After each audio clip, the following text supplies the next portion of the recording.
Round 2 of the Thrustmaster Formula SimRacing Pro Series takes place here at the Sepang International Circuit in Malaysia. Q1 underway quite shortly. We have a few back of the grid penalties which we will run down for you in a few moments time. Jonny here in the commentary booth, Chris Jong joining us shortly, Sam Jones as usual on cameras. For now we look at the track details for you. The Sepang circuit opening 1999, one of the first scratch built Herman Tilke circuits on the calendar here. It's bumpy, fast and flowing.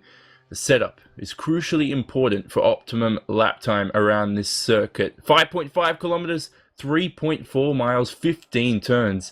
And that will challenge the drivers today for 34 laps. That's 60% distance of the 100% distance for the World Championship race later on in 2.5 hours time. For now though, we concentrate on the Pro Series drivers, trying to impress those World Championship teams to pick them up for future years.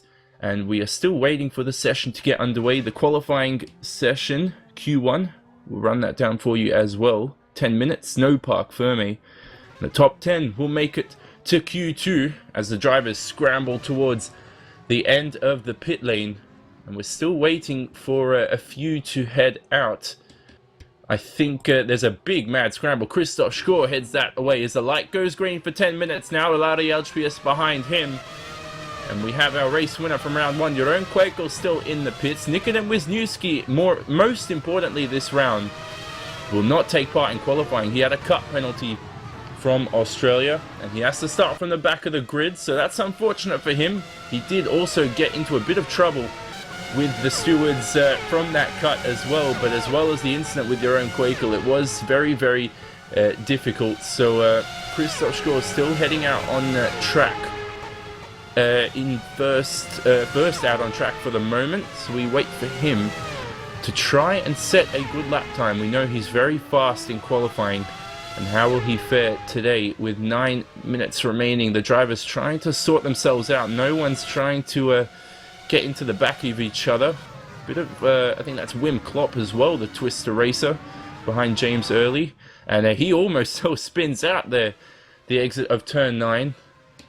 And well, still waiting for a few drivers to come out of the pits now. Kwekel, Valeriano.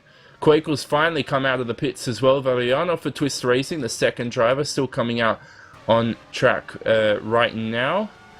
And we think we may have a couple extra drivers coming in afterwards, as it is getting pretty hectic throughout the field as well.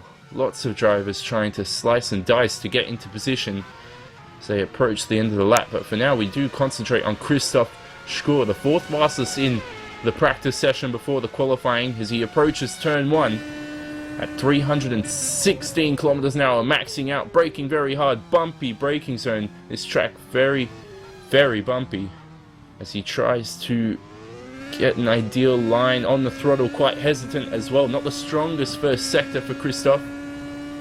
Very strong qualifier though. So it reaches a 24.8, so we're not the strongest first sector there. We should see some 24.5s from the top drivers as he goes through the fast sweeping 5 and 6. Incredible to see him pushing the car to the limit now 7 and 8. Absolutely on the limit. It's a nice lap so far. The first sector wasn't that strong for Christoph, but the downhill braking zone of 9 easily locks up, and that's the front left, quite hectic there for most drivers. We'll see lots of them locking up here today as he sweeps it through for sector 2. Christoph's sector 2 time, a 30.2, so that's pretty decent for the Pro Series. We'll see maybe a couple drivers pipping that into the 29s, and now the hardest corner of the track, a blind apex, and you have to use that bollard on the inside to reference yourself into the corner. Christoph now trying to pick his braking point, doesn't maximize the track, doesn't take out the cones, as we will see from some drivers. Now the final corner, what will this lap time be in Q1 for Christoph Schor? Across the line, a 1 minute 34.4, certainly not a competitive time. We'll definitely see drivers in the 32s for the moment. As we're waiting for the next driver across the line, it's Wim Klopp, a 36.2, so the track has not rubbered up as much as we thought. It's a very, very green track for the moment. Yoichi Uehara up into P2. David Cook as well. He's bumped down to 4th by Andrea Ventura for Origin Front Row Racing. Christoph Schor out. Michele Alessandro into P1 now with a 34.2. The time's starting to creep down as the track rubbers up. Watching through the field, is there anyone else coming across the line? Ben Eastman there in 7th. He's bumped by Mihajlo Vicentovic, who jumps into P7 for the moment. Still waiting for others to come out. Where will Jeroen Kwekel feed in? His sector times are quite faster than Christoph Schor and Michele Alessandro there. So Jeroen Kwekel now coming towards the end of his lap. And he could indeed take P1 for the moment. Where will he feed out across this final corner?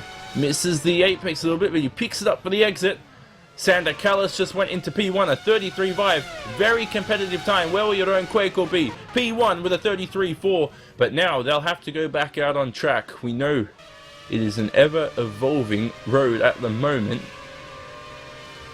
So we look at the rest of the order as well. Eugene Brand Logenberg yet to set a time. Giordano Variano, I think he might have a back of the grid if I'm not mistaken. So he will not take part in Q1. So lots of drivers there. We'll round that out for you after the session. For the moment though, Christoph Schor is still trying to begin a lap as well.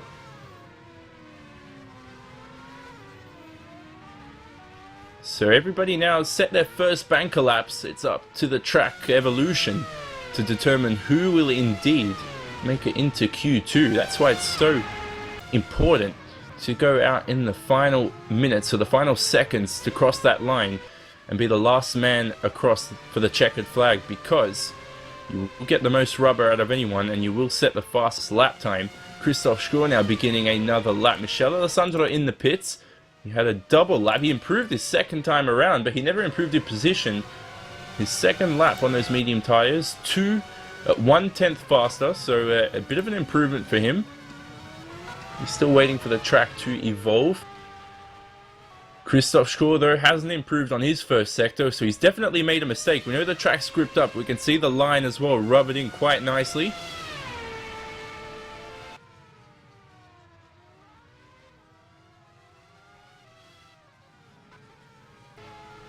As Chris de Jong has joined us for the moment. Welcome, Chris, into Q1. Good to have you here, and it's going to be one heck of a session. It's going to be one heck of a session. I already missed 6.5 minutes. I don't know what I was thinking. I just lost track of time, but here I am. Hopefully our drivers didn't miss our 6.5 minutes. It seems that Kwekel is indeed fastest. And is it a surprise after the performance of last week, Jonny? No, certainly not. We know Jeroen Kwekel, incredible, winning that first race of his FSR career and of the season. Nikodem Wisniewski, we talked about, will not take part in qualifying, and he will join the race from the back of the grid. For the moment, though, Christoph Schor in the final corner. Can he improve on this lap? And we know the track is evolving by the second. He only goes up into P3. Not good enough for pole for the moment, Chris. No, not good enough, but he still has some more chances remaining. We have got 2 minutes 56 onto the clock, and well, we have a nice cutoff area with Wim Klop at 10th spot, and there's 4 tenths between him and Andrea Canada, who made a nice pit stop strategy last week.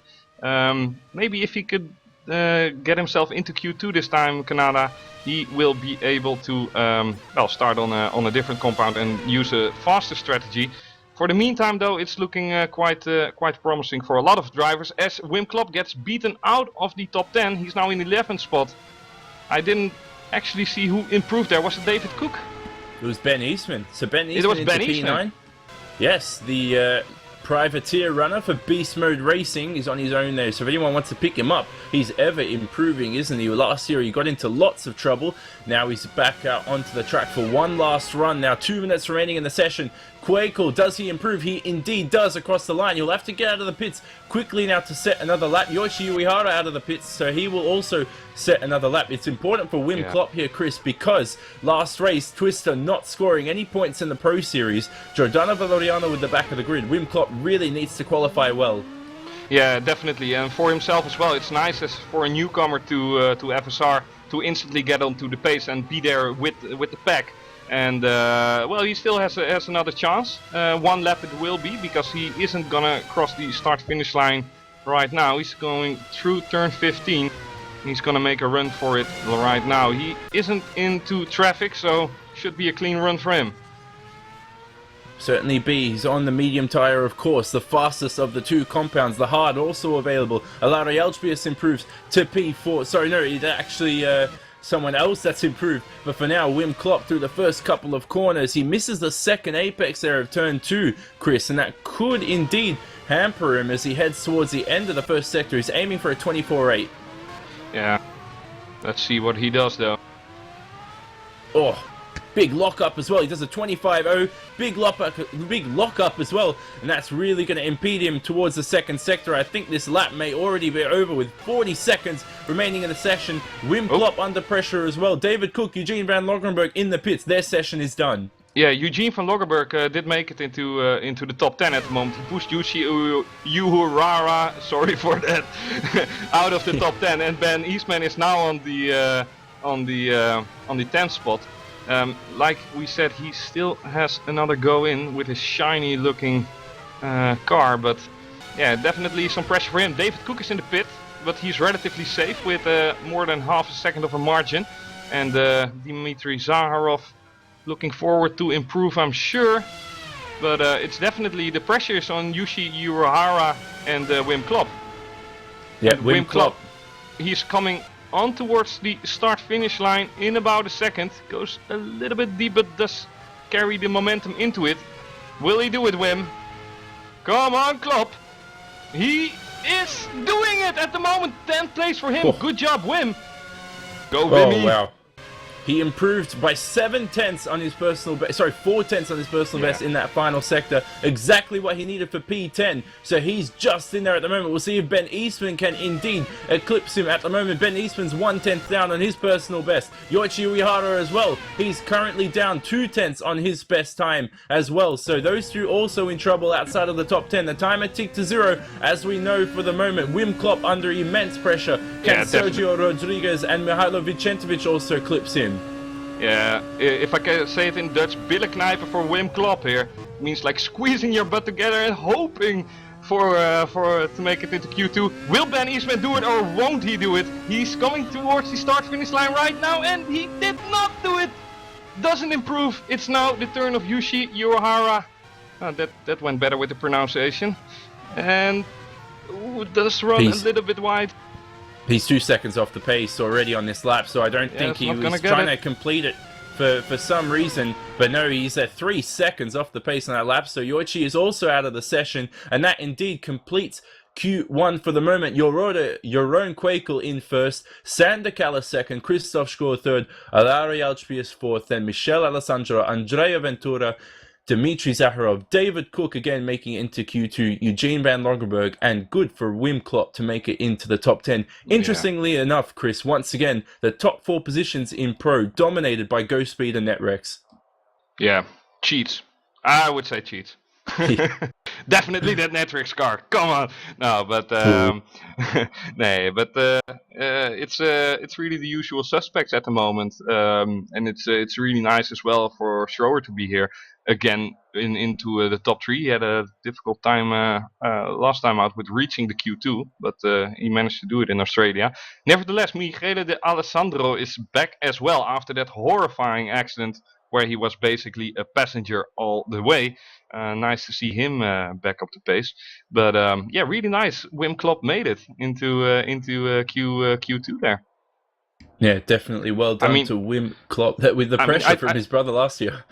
Yeah, definitely. Yeah, I mean, it's a little bit too much pressure to bear, but I don't think he will think strongly of that. But he will just try to do his best. What I am thinking about, as a Dutch guy today, if you don't wanna hear any results whatsoever, mute your mic or mute your sound. I'll give you 3 seconds. But we Dutchies are pretty pissed off of what happened to Max Verstappen in China. I mean, we need some Dutch pride here. Man. So Jeroen Kwekel doing a terrifically good job.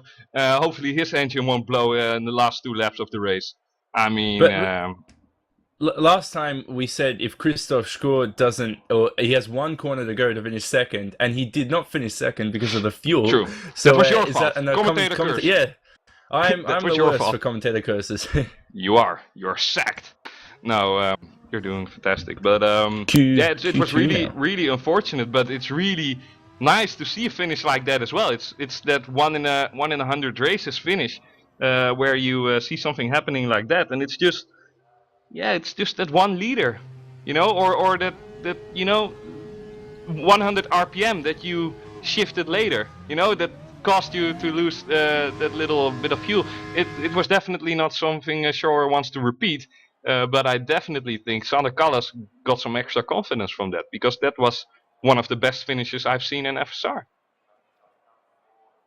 It certainly was. I'm not sure what's going on there. Q2 was about to get underway. I think now it's officially going to get underway for the moment. Michele Alessandro back to the end of the pit lane. Red light still on. The Q2 details, as usual, 5-minute session. Parc Fermé rules for the drivers. They only have one lap.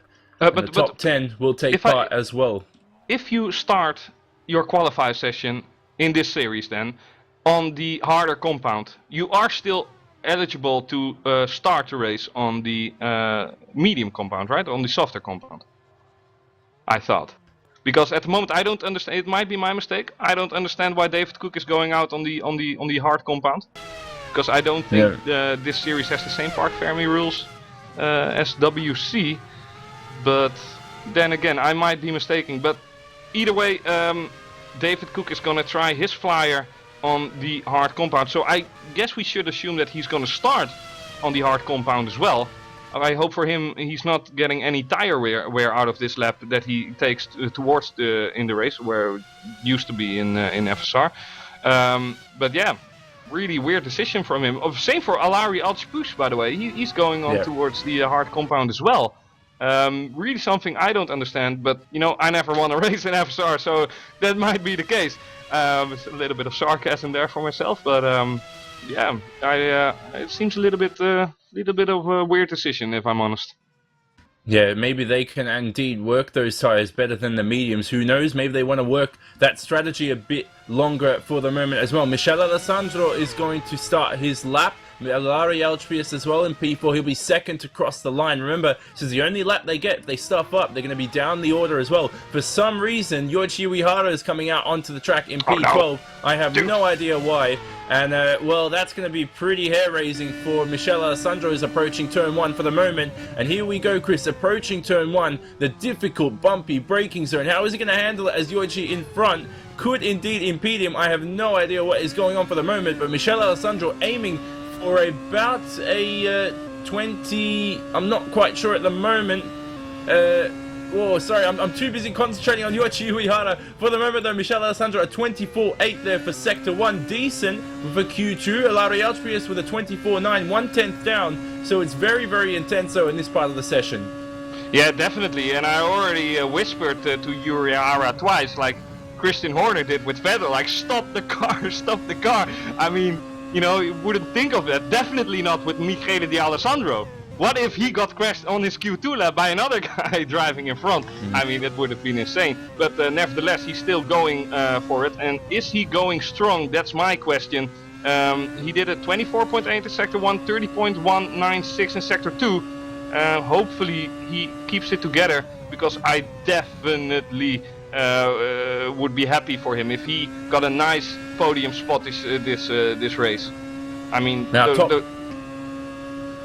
top two guys coming out of the pits as well. Alari Alchipouche is currently 3/10 faster than Michele Alessandro. Alessandro now at the final corner of the track, very tight on the apex. Does he get on the throttle? Well, he does. Very hesitant though. Stays to the right for the shortest run to the flag. A 33.6, decent time. It should be pipped though by Alari Alchipouche, who comes across the line for Netrex. What will he do? A 34.9, and he's completely butchered that final sector. Oh wow, he's lost about half a second to Alari. Yes, so on the hard tire, so that's not good for him. David Cook into fourth, Wim Klopp into second place. Nice, impressive lap time from him.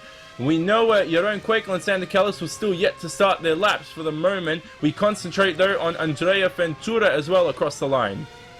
Yeah, will he do it? Will he make a nice lap in? I don't think pole position would be realistic for him, but nevertheless, he parks his car Oh, he's going for another lap. Here we go on board again. Oh, no. Nah, but I don't think he can. No. Nah, I was just joking. But he did make a 34.6, which means he's currently third. Sorry, and it's now Eugene from Swaggerberg who is going up for his last session of last sector, I should say, and promising first and second, but there, big luck up there, and. Well, hopefully you can maintain some speed here, but that's the problem. When you have a lockup and when you have a bad exit like that, it's going to translate at this moment in your top speed. So it's the straight that you lose all the momentum and all the exit speeds. Nevertheless, he is going to cross the start-finish line, and he will do it in a 1:34.8 swag. So Eugene, and there goes our favorite Dutch guy, Jeroen Kwiekel, together with Sander Kallas behind him, and already Christoph Schroer and Zaharov in front of him. So it's actually Kallas is the last guy to cross start-finish line. Okay, who's gonna get pole position? I want to hear it now from you, Jonny. No, who knows? Probably could be Kwiekel, could be Kallas. Who knows for the moment? Zaharov, though, 3/10 down. I don't think it will. Certainly won't be him. We'll see him though as he crosses the Sector 2 line. Dmitry Zaharov, a 30.3 for the moment, and that's already for half a second down on Michel Alessandro's pole time. So Zaharov struggling. But Kwiekel is looking out of shape into Sector 2 as well. So I think the book is wide open. All these guys know how to drive. All these guys are fast. And because Kwiekel is by far the fastest into Q1, I think he has a little bit more margin for error at the moment. Oh, Kwiekel through the final sector as well, pushing it to the limit. It seems to be a great final sector. Kallas, though, 1/10 up on your own Kwiekel. Zaharov, though, across the line. Christoph Schor behind as well. Where will Dmitry Zaharov qualify? Into P4. Great time from him. Christoph Schor now across the line. Where will he feed? He's into P2. Not good enough for pole. Will Kwiekel do it, though? Will Kwiekel do it? He will do it! Wow, that's provisional pole position for Kwiekel. Sander Kallas is the only guy who can beat him now. He's coming onto the start-finishing line. Will he do it? No, he will not do it. Definitely half a second between Kwiekel and the Netrix car of Sander Kallas. Congrats to Kwiekel. Congrats to Kwiekel. What a flyer. Indeed, your own Kwiekel was 1/10 down on Sander Kallas. Sander lost 6/10 in the final sector. That's Kwiekel's best sector there, that final sector, the few fast sweeping turns. Very bumpy as well. He manages it quite well, but for now, the top 10 is sorted. Your own Kwiekel on pole by half a second from Sander Kallas. Michel Alessandro in third. Christoph Schor in fourth. Wim Klopp down in fifth. Great qualifying session from him for Twister Racing. Andrea Ventura 6th. Zaharov 7th. Eugene Van Longenberg 8th. Alari Eltri is disappointing in 9th, but remember, he was on the hard tyre, as well as David Cook in 10th position. And now, Chris, we look at the race. Sander Kallas, though, I think, though, his race pace could be decent, and Kwiekel's got a race on his hands here, even though Wisniewski will start from the back of the grid. Yeah, he is, but coming back to the tyre choice of Alari Eltri and David Cook, yeah, definitely a weird decision. Nevertheless, Alari did almost make it well, a little bit better on the grid. I mean, 2 or 3 tenths, he would have been 5th or 6th. Nevertheless, he didn't do that. I'm mostly happy for Michele D'Alessandro. He gets a nice starting position, better than he had last week in Australia, because I thought he started 5th there. So top 3 for him must feel confident as well for his chances into the race. Nevertheless, the 2 guys in front of him, they know how to race, and it's not something to beat Kwiekel. Kwiekel can only be beaten by himself, like we've seen last week in WC, where he spun off into... was he leading the race at that moment? He might have been leading the race, or he was in 2nd position. No. Either way. Yeah, 2nd, 3rd, something. Yeah. Actually, no, he was in... Was it WC? He was 3rd. You know how I know? Because I was in 5th. And I didn't finish the race. But nonetheless, we head into warm-up, and 10-minute session probably will run down to the end. Sometimes we can start the race shortly. Last race I suggested bringing your computer into the toilet with you if you needed to go. This race I suggest doing the exact same thing because we have a race on our hands. Nikodem Wisniewski will join shortly, and he will make his way through the field. I think, Chris, we're going to really have to keep our eyes on him because he's very fast, and today it's all about overtaking for him. Does he have a low downforce setup? Has he been smart enough to put that on his car?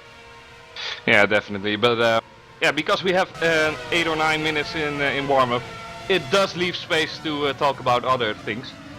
You know. So, what do you want to talk about? Girls? Want to talk about something there? No, do you want to talk Dutch about girls? Our Dutch Yes. girls are much more superior than Australian girls. You know.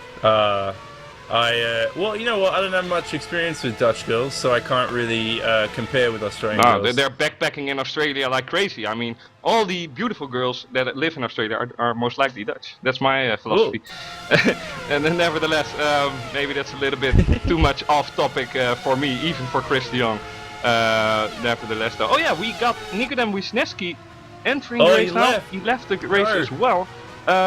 You'll be I back. believe he had a back of the grid because of cutting, didn't he? Yeah, exactly. Okay. So cutting in You Australia naughty boy. for Q1 or Q2, I can't remember which one, but he did cut in one of the I think qualifying both. sessions, and the rules say, was it both? Yeah, so no, it was definitely Q2, I remember. So it might have been both as well, but he does or will start from the back of the grid. He has a race on his hands as well. Vicentovic under pressure from Zaharov in the warm-up session. Now, Chris, Quakel, the previous winner, can he dominate this series, or will Wisniewski really give him his run for his money? Because we know Quakel's strong, he's improved on his consistency.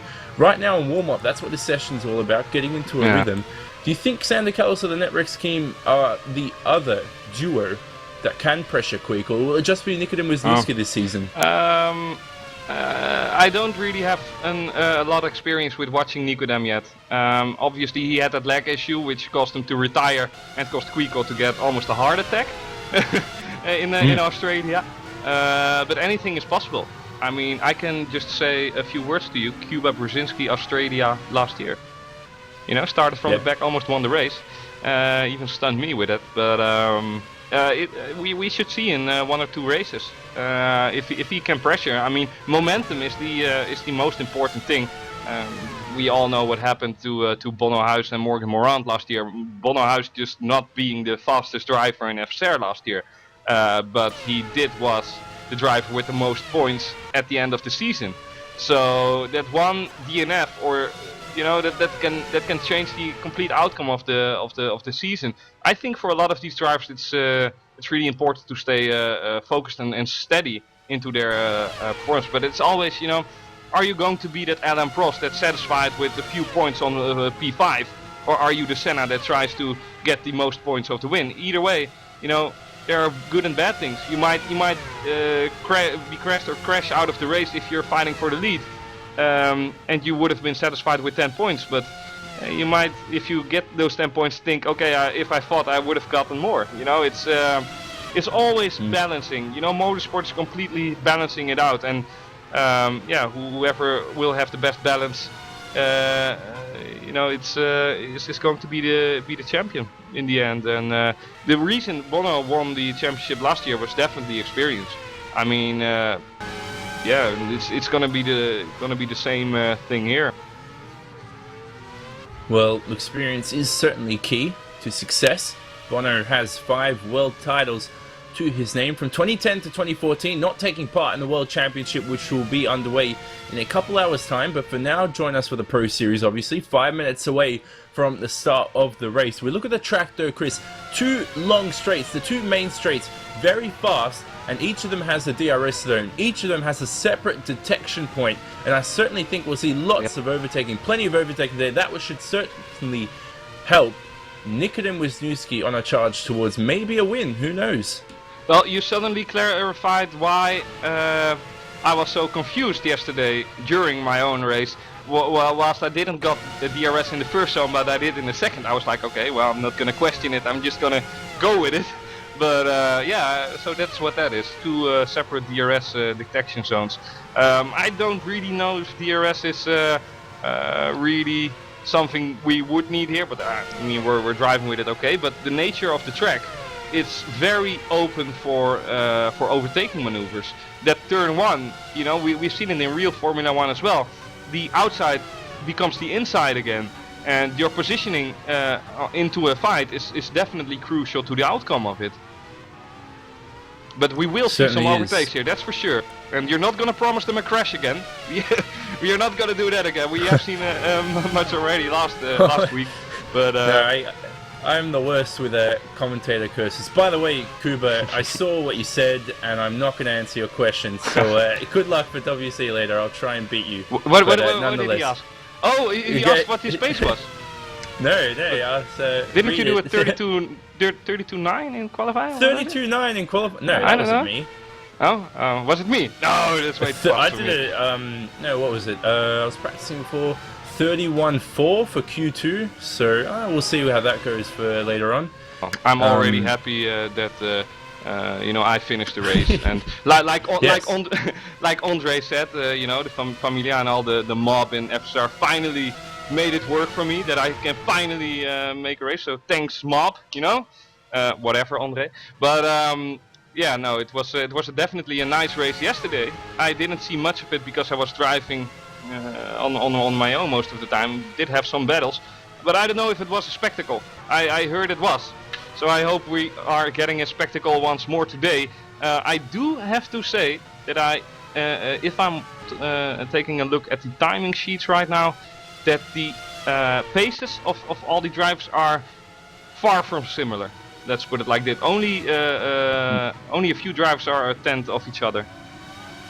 Yeah, certainly correct for the moment. Watching Santa Callis and Yoichi Uehara dicing in warm-up. Another part of this track, Chris, will focus on the pit lane entry. Is the blind apex, the blind rise to that final corner. It's much similar to Canada. There's going to be some drivers braking a lot later into the final corner and carrying much more apex speed, because the pit lane entry is very unusual, so it's very important to practice that for this round. Yeah, I'm already happy that Korea isn't on the calendar for the drivers who have driven Korea. I mean, that pit entry is just near fatal. But yeah, definitely, it's pit stops are those moments where you can win or lose 1 or 2 seconds quite easily and quite fast. And also in real Formula 1, we have seen pit stops under 2 seconds, but at this time the teams are taking 5 tenths or 1 second into consideration that they don't get a unsafe release. So it's better to just be steady here. But yeah, in FSR we don't have a pit crew forgetting to put their hand up or bolting on a wheel. So yeah. Well, join the conversation with 1.5 minutes remaining in qualifying. Hashtag Ask Commentator in the comment section and bring us your questions throughout the event, throughout the race today. Your own Quake, although he's really drifting through corners. Nikodem Wazowski, P1 in warm-up. He's certainly been concentrating on race pace, Chris, obviously, because he's not required to qualify this round. Indeed, and he has a free strategy as well. And I think he will just go cleanly into this race, thinking, okay, I have nothing to lose, I have everything to gain, and I can even get onto a podium. So I think that's pretty realistic for him to get a podium. If I judge him on the speed he carried last week, obviously, then I would say he's not defeated for a podium just yet. I think Kweekel will be a little bit too far down the road, but he already proved last week that he did make a mistake in World Championship. So yeah, nobody's perfect. Exactly like me, right. I never made a mistake. I never had the DNFs. Right? Never. Well, no one is perfect. No one is perfect. Everyone, even the best last year, we saw Bono, we saw Morgan making mistakes in unusual moments. And that just goes to show it's not easy here. That was the only sign of Bono of his imperfectionism. I mean, we saw him 4 years basically not crashing into a race, and then he crashed, and it was like, okay, so he's not a robot. That's good. Yeah. You don't know what's sitting behind that wheel. Might be some, robot doing everything perfect. Sometimes it seemed like it though, but yeah. Either way, Jeroen is the only guy into the 36s with a full fuel tank, I suppose. Or now, well, relatively full with like 130 liters they're driving here. Obviously, we don't have refueling for a long time anymore. And I do have to say that when it started a few years ago, I was a little bit down of it, not depressed, but I was like, okay, not refueling in F1. But basically, it opened up the strategy so much with tires. Basically, like 5 years ago with Formula 1, after your first pit stops and whatever, you could already see, okay, he's gonna win, he's gonna do this, and he's gonna do that. With with fuel strategy now, it's all the same. So, you know, I wouldn't encourage it to drive with same cars in Formula 1. That's not what Formula 1 is about. That's what the junior series are all about. Yeah. But even into the junior series, and like we are seeing here with FSR, where everyone has the same possibilities and as anyone else, the differences are just purely between drivers. And I gotta realize that as well. I mean, I started to suck 1.5 years ago. I just did. Other people are faster. I mean, you know, that's the way it goes. But that's also the competition that we're having here. And to have it as high and at this level that we have now is really nice. If we can go on board with Kwekel for another moment, he's gonna practice his practice start. Wheel spin onto the wall. No, Kwekel. No, there we go. It's gonna. And that was. Yeah, go ahead. So interesting, in the first round, his start, that's important, Chris, because he had lots of wheel spin, and he almost did, I think it was Kevin Magnussen in Australia 2014, the first race of the season, lots of wheel spin, almost lost the car, and now Jeroen Kwekel, pretty much almost a carbon copy of that in round 1, really do it as well in round 2. It wears out those rear tyres significantly, though. Do you think it's something he should maybe be concentrating on to fix? I don't know. I think a lot of drivers should be careful. I mean, I managed for 45 laps yesterday. I managed to do a 2-stop. So these drivers are well, surely able to do a 2-stop because it's much less laps. But tire conservation is really nice. I started to battle on later on into the race. Then I noticed the wear going up extensively. I mean, if you fully push through turn 5 and 6, the fast left and right, if you keep your throttle, you know, the pedal to the metal, it is possible, and you won't lose that half a second if you lift off a little bit. But in terms of tire preservation, that definitely leaves 1 or 2 laps over, because your tires are just getting burned if you do qualifier laps each way around. Yesterday people pitted after 5-6 laps. You know, and we're on the medium compound, not super soft. What a waste of tires. Yeah, definitely. It's not good for the green earth that we're meant to be promoting for Formula 1 with these engines. Nonetheless, we 34 laps of racing, 60% distance, as we know, as usual, compared to the World Championship race, which will be 56 laps in just 2 hours time, actually, as we will round out the grid for you at the moment, as we are about to begin the formation lap. Jeroen Kwekel with his pole position, his first one of the season, and he's in P1 for Go Speed Racing. Sander Callas alongside him on the front row, Michele Alessandro in P3, Christoph Schur for Go Speed in 4th, Wim Klopp there, the first Twister racing car, in 5th position. Andrea Ventura is in 6th. Dmitry Zaharov and Eugene Van Logerberg round out the 4th row of the grid. Then we have Alaire Alspius and David Cook on that 5th row. The rest of the grid on your screen to the left there, 26 ambitious cars, Chris. We look at the tyres though already. David Cook obviously having to start on the hard tyre, as well as Alaire Alspius. They're the first people on that prime rubber. Yeah, I think it's also really my driver to look out for today is definitely Michele D'Alessandro. That what happened, you know, last week. But I'm also really, well, not surprised. I don't know if surprised is the right word, but reasonably surprised that Wim Klopp made it into P5. Because he had such a struggle to get into Q2 with 5/10, maybe a second difference between him and P4, P5, and now he's still on P5 on the starting grid. That's a major achievement for him, definitely for someone who's driving a second FSR race. So, I mean, I remember when I started racing in FSR 2012, I raced against Rens Klopp, and I was 5 seconds behind him in my second race. that's to show you what Wim is doing at the moment. Yeah. 5 seconds. Really nice. Yeah, 5 seconds. Yeah, 5 seconds. But 4 races later, I beat him to the podium in Abu Dhabi 2012. So there we go. Good. But you got that. I'll give you that credit.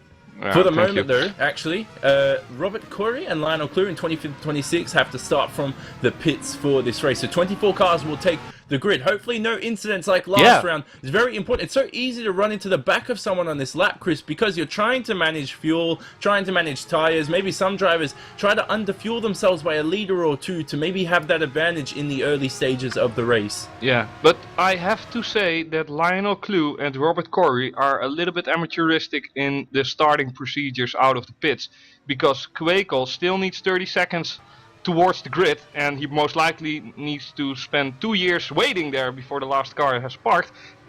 Yeah, they're already outside of the pit straight, so Robert Corey and Lionel Clue, their engines are going to smoke in a few seconds time. Nevertheless, not our problem, back runners anyway, who cares at the moment. So yeah, it has to be fair. I mean, come on, we're looking at the front. It's all to do with that start. Will Kwekel have that burnout onto the line as we saw him do during the practice start, or will he not?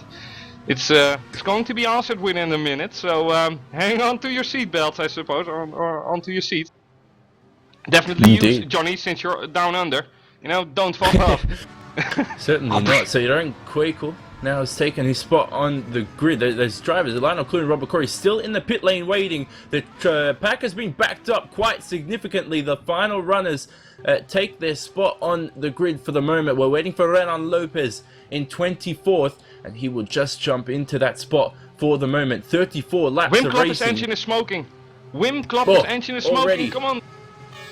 5 lights on now already for the start of the race. 34 laps of racing, and we go green in Malaysia. Lots of wheel spin for Aaron Kwekel off the line. Michel Alessandro, a great jump. He's already behind. Kwekel defends from Sander Callis into turn 1. Can Sander Callis dive up the outside? No, he can't. No contact in the back so far. Very clean. No, we have Zaharov being tagged by a Netrex car. Zaharov's run into the first corner. Big chain reaction incident there in the middle of the first corner. Oh, heaps of cars involved, Chris. Yeah, heaps of car indeed, and as Wim Klop is still smoking onto the throttle, what am I saying? Jeroen Kwekel still has the lead, followed by Sander Callas, who is on his turn, followed by Schroer, but Klop is taking the Alessandro on towards the inside. Good job from him. And well, the pack reasonably made it through. Nikodem Wisniewski already in P13, so he wasn't victimized in that crash. Good job from him. Yeah, Michel Alessandro losing lots of position. He initially had a good start. He's dropped down into 5th at the moment. Wim Klop, his engine is still heating up. Will that last for the rest of the race? Christoph Schor trying to warm up the tyres. Great start from him into P3. Sander Callis still chasing at own Kwekel. We look near the back of the pack now. Sergio Rodriguez in 8th. Sorry, Van Loggenberg is off. Big accident there. Just lost control of the car, spun around, so no hard feelings there. His own fault. Back to the front though, is Kwekel and Callas are already a second off Schroer. Wow, this is going to be a 2-horse race. So far it seems that way, as Christoph Schor still trying to warm up the tyres. Wim Klop's engine still smoking at the end of the first lap. I don't think he'll last towards the end of the race. This is going to be very difficult for him. Sergio Rodriguez still into 8th position, defending from David Cook. Nothing's happening there. Look at Michel Alessandro trying to size up Wim Klop across the main straight. Yeah, and the Alessandro is going to take him. Just, you know, there's no DRS in effect just yet, but Wim Klop isn't defending. He's relatively defending, but keeps the inside line open. The Alessandro dives within it, leaves room, but a little bit of contact there, a little bit of contact. What do you see, Jonny? Was it the contact? Big save. No, Wim Klop, big save there, drifting all 4 wheels, sliding into the first corner. Now Algevius wants to be into P5. He indeed takes it, but will he outbrake Wim Klop into turn 4? He indeed does, trying to squeeze him. Alado Algevius on the hard tyres, Chris. He's up into P5. Incredible start. Yeah, definitely. He got the inside right there, so that's basically a pass through into that corner. But yeah, definitely a good job from him on the hard compounds. Fortunately, Klop, his engine isn't smoking again, but he might have the undercut on Algevius again. Here he comes, down to the braking. Oh, but Algevius is going a little bit wide. Klop on the inside, which will be the outside right now. If he can stick it on, oh, he saves the car yet again. That stupid little bump in the road that they can't flat out there, causing a lot of drivers problems, I'm sure. But yeah, now the dirty air is coming to effect. I hear crashes. Oh, Big, I think that's Dominic Foster in the back there. Yeah. James Early might have collided, I'm not sure. For the moment, though, 2 retirements already. Eugene Van Lockenberg, David O'Reilly out of the race. Unfortunate for them. Jeroen Quaker will come across the line and lead the race for a second lap in succession. He leads from Sander Callis, half a second behind. Actually, now it's a second actually between the two. Sander Callis, DRS will be enabled at the end of this lap, so he will, hopefully be in that zone. Christoph Schur into P3. Michele Alessandro there in 4th. Algebius though under pressure in 5th on that prime rubber so far. Wim Klopp 6th. Andrea Ventura 7th. David Cook, Nikodem Wisniewski into 9th. And Sergio Rodriguez 10th. Nikodem Wisniewski from the back of the grid into P9. Incredible stuff. Yeah, it makes me think about Chris de Jong in Germany 2013. No, but anyway, Elari Alspus, he has all the right to be on the racing line right now, even though he's a little bit slower because of the tire compound. I mean, Wim Klopp is definitely pressing on to him, but if Alspus is able to keep this gap and keep Klopp behind him, which is going to prove difficult right now, but he will jump him into the pit stops. However, it's Klopp now on the outside. Great defending from Alspus. But will Klopp do it again? No, it's the outside line once again. So, no, he's not going to do it this time around. He does have DRS next straight, so might prove significant. Oh, Wim Klopp getting incredibly frustrated as they head towards the penultimate corner on the lap. Algebius, Klopp brakes very late. He's on the dirty line as well. He gets a terrible exit. That's going to allow Andrea Ventura now with DRS. He switches it on as well. Can he pass Wim Klopp into the final corner? He's too far back. We'll see who breaks where at this corner. Ventura almost collects Wim Klopp, very, very close. And now David Cook, he's too far behind, so Ventura lives for another day. So does Wim Klopp. And Wim Klopp there, I'm not sure if he saw that in his mirrors, but I'm sure his heart would have just beat at about double the speed than it just was. Well, I can't look into his tire wear, but for me it seems, as an observer at least, that Wim Klopp is really burning his tires at the moment. It's really hard not to. Behind him though, there's a fight unfolding. And it is... who was it? Camera's not working together with me. It was... never mind. Dimitri Zarov taking Valeriano. Never mind. So Zakharov into the top 10. Nikodem Wisniewski into P8. He's on a charge now, trying to chase Ventura into P7. So Nikodem Wisniewski past David Cook a few corners ago. David Cook struggling. He's on that hard tire. We know he definitely is going to be slower. Nikodem Wisniewski though, we talked about Kuba last race at Australia as Wim Klopp still too far behind Alari. We talked about Kuba Brzezinski. He almost won that race. I don't think we should count out Nikodem Wisniewski. Believe it or not, he's 11.1 seconds away from Quakel and Callas. Callas 0.4 behind Jeroen Quakel. So if them two keep scrapping and battling, they will lose time to Nikodem, who makes his way through the field. Nikodem is almost off! Terrific save from him, but also a little bit of a mistake. And you didn't curse him, so that was definitely his fault. But yeah, he almost lost the car there. Nevertheless, it was a good save. Sander Callas though still etching up, and Klopp now going wide again. He's really burning up those tires, and in 1 or 2 laps time, let's see, it's Christoph Schroer under attack by Michele de Alessandro. So much action onto the track. But Alessandro now trying to get around the outside. Christoph Schroer is struggling too much now. He's taken a terrible line. Alessandro tucks into the back of the Go Speed rear wing. Can he pass Christoph Schroer? Christoph Schroer goes defensive up the inside. Alessandro now trying to break around the outside. He's too far back. James Early's run! Oh, incredible stuff. James Early almost getting in the way of the battle, and now he almost gets in the way of Alari Algebius. Now he's not in the middle of the track anymore. That could have ended in tears, Chris. Oh my god, it's already a lapped car after 3 laps. So James Early in 23rd, yeah, he is indeed the first lap car. Pascal Champon as well, also a 3rd retirement of the race. Look at Sander Callis though, right onto the back of Jeroen Quakel for the lead. Action everywhere on the track for the moment. Quakel under immense pressure, has a terrible line through the first turn of the 3rd sector, and now as they head towards the very difficult, the blind apex, turn 14 now. Quakel as well has another terrible exit. Callis on the throttle, lots of wheel spin, and that's just hampered his ability to try and get that lead. Well, if he uses this DRS zone to get, a little bit closer and he gets a good exit right now, he might be able to get a move in. He will get a better exit. A little bit of loss of traction there. Nevertheless, I will think there is a gap. There will definitely be a gap here, but will it be the left side, the right side? Quico is defending relatively less of not really defending, but keeps confident into the outside line. Sander Kallas is in front at this moment, but he will have the outside line.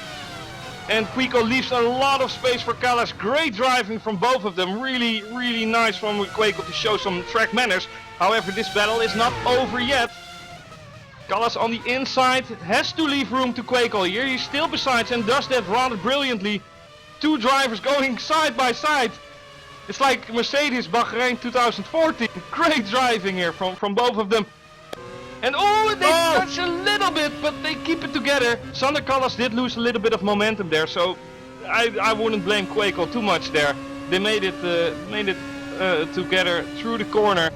But what an action here, and what a spectacular way of driving from Kallas as well. Determined as well in using the racing lines, already thinking about the better exits. And well, it's really nice to see driving like that. Oh, incredible battling. Sander Kallas takes the lead as well. Wim Klopp almost went off the track. He did indeed, but he came back on in front of Nikitin Wisniewski. Wisniewski into P7. We talked about those front two battling, Chris. Wisniewski's gained a second on them. He's 10.3 seconds behind the lead. Now attacking Wim Klopp. Back to the leaders for the moment, though. Jeroen Kwekel onto the back of Sander Kallas now with DRS. Sander Kallas side by side now into the braking zone. Incredible battling. Kwekel trying to get the undercut. Can he get it? Indeed. Kallas has a poor exit, and now Kwekel on the throttle, nice and smooth, side by side on the main straight. Kwekel has DRS, Kallas does not, and he's into the lead there, so straightforward maneuver. Jeroen Kwekel takes it. Kallas, late braking very late. Late break, tries to do a Verstappen on the outside, sees that it's not possible right there, tries to sort in back to it, and finds his slot, but it's behind Kwekel, who defended rather brilliantly right there. Wisniewski takes Klopp. Wisniewski takes Klopp, whose tires are already shattered, and I think we can expect Klopp to come into the pits at any moment right now. I don't think that Kallas will try anything into sector 2, because it's really the downforce you need, and into the dirty air it's not really nice to get close. You really definitely need the straights for that. However, Kwekel, and I'm not gonna curse you, Kwekel, I like you as a person, but he didn't prove perfect last weekend into making mistakes. Hopefully for him he can keep it together. Behind Michele him, Alessandro still stuck behind Christoph Schurer, isn't he? So Michele Alessandro is having his work's cut out for him this race, because he cannot get past Christoph. I wouldn't say stuck, to be honest. Schroer is driving a good race, but it does seem that Alessandro is a little bit faster. And looking to the exit of Sander Kallas now, I think we will have another shot in, not at this time around, but on the next straight. Sander driving with his mind and brakes so late! Holy beep! Almost collects Quico there, to be honest. He did that at turn 1. Oh, I think, yeah, he almost took out Quico. He did that last lap around at turn 1 as well. Now as we head towards turn 1, we'll see how late Kallas brakes this time around. Michele Alessandro now up the inside of Christoph Schurer into turn 1, and Christoph Schurer around the outside. Can he defend the position? Doesn't have the grip, and I think Alessandro is into P3. Is it signed, sealed, delivered? I think it is. Christoph Schurer struggling for grip in those tyres. Alari Alchemist in 5th, still on the hard tyres. Good job from him. Wisniewski still making his way up through the field on the hard tyres. Back to the front too, though. Still 2/10 the gap. Battles everywhere. This is an incredible race so far. Oh my god, I have the feeling that we're almost even more hyped than the drivers. They're just driving their race. We're seeing every little bit of action like you guys are seeing back home. And what a race it's proving out to be, and we're not even 25% in. So yeah, here we go once more. Sander Kallas obviously will get the DRS in about a minute time. And it seems like the Alessandro behind him is eager to close that gap. He finally got past Schroer. But let's see here. Can Sander make it out okay on towards the DRS straight? Ooh, he's proved far behind now. Kwekel, oh, he just locks up. I thought he was going to go off the track, but he maintains it. So Sander Kallas now still can't catch up to the back of Kwekel. Seems like maybe Kallas's tyres are starting to give up on him as we approach the first pit stop window around lap 10, where the medium runners will switch towards that harder compound or the medium compound tires. Depends if they're 2 stopping or 1 stopping, Chris. Because Callas at the moment, though, he might indeed be 2 stopping because of that. Well, he just cannot maintain the grip on those medium tires. No, I think a 1 stop is a little bit too far off, but I don't know. Could be the case. It works great. However, I do think from the top 10 we will see Wim Klopp in first, or Christoph Schroer, who is, well, after last year a little bit known for not conserving his tires in the best shape. Let's put it like that. He's a terrifically fast driver, but does lack a little bit of tire management, it seems, because he does have the pace, but Alessandro is just, you know, getting past, and he's not gonna see him again for another few laps, it seems. And well, I don't know what's going on into Sander Callas' head, but he's certainly thinking, okay, I just gotta stick behind him, not really too close, because I don't want to shatter my tires into making more steering inputs by the dirty air. But yeah, it's looking promising. It's really looking promising for us as viewers. Certainly is indeed. Quakel, a 37.7 last lap around. We look at Nikodem Wisniewski, a 37.8, so almost identical lap times between the two. 10 seconds apart from those front two battling Callas and Quakel. Callas, no, he's still too far back. So for this first stint, though, it seems like Callas he has the option of trying to undercut Quakel, but he will give up extra grip for the second stint. I have a feeling you really want Nikodem to win the championship, don't you? You're a real fan of him already. Well, actually, I like Quakel's my teammate, and I love him to bits. So I want Quakel to win. I have to show my bias there. So I mean, but Nikodem, he's impressing me. He's doing a great job. I just want to see someone win from the back of the grid. Yeah, well, I can't blame you, or I can't prove you wrong on that. Now though, it does seem that the fight for the lead of this race has been tempered a little bit. Maybe they're just waiting for each other to make their pit stops. Sander Callas might be the aggressor here by going into the pits first, meaning Jeroen has to follow basically, otherwise he will get jumped. But yeah, I'm really curious what's gonna happen in 1 or 2 laps time, because these guys are close to a pit stop. I can promise you that.